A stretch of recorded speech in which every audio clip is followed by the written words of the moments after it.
High School were defaced over the weekend with homophobic graffiti.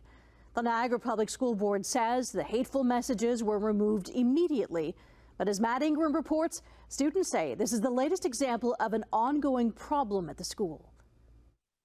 What do you think would compel someone to do something like this? Hate. Just hate. 15-year-old Lily Grabovac, who openly identifies as a member of the 2S LGBTQ+ community, was disappointed but not shocked by the homophobic slurs spray painted on her school, saying homophobic slurs are frequently used by students. It's very common here. Yesterday, a teacher really had to speak up against students who are just being hateful. Lily shared recordings with CHCH News of what she says are exchanges between students and teachers regarding homophobic comments made in class. Go to the office. Go to the office.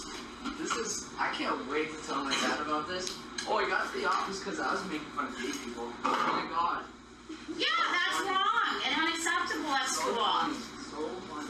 Lily also says racial slurs are common, showing me messages from other students where she is referred to as a slave, and also showing me racist memes she says students are sharing. There was pictures of black men with the N-word. 17-year-old student Reese McKenzie also identifies as a member of the 2S LGBTQ+ community and also says students often make homophobic comments.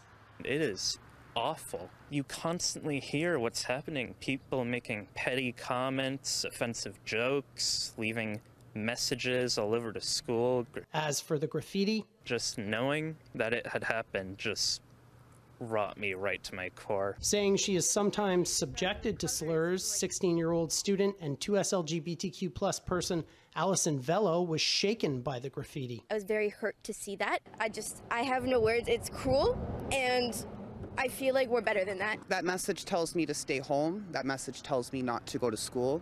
That message tells me that this is not a safe place for someone like me. Anti-bullying advocate Justin Preston was disturbed by the graffiti and says he encounters hate often in Niagara. It's very terrifying knowing that myself as well, being 30 years old, I still get people yelling at me constantly out of cars. As I interviewed Justin, several people tried to interrupt our work.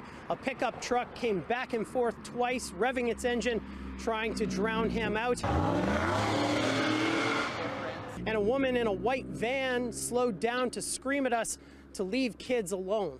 The District School Board of Niagara wouldn't say if the person behind the graffiti is a student, directing us to Niagara Regional Police, who are investigating. Asked what the punishment will be if it turns out to be a student, the board says consequences would include suspension. In an email to CHCH, DSBN writes, "We reaffirm that we do not tolerate discrimination, harassment, or hatred of any kind.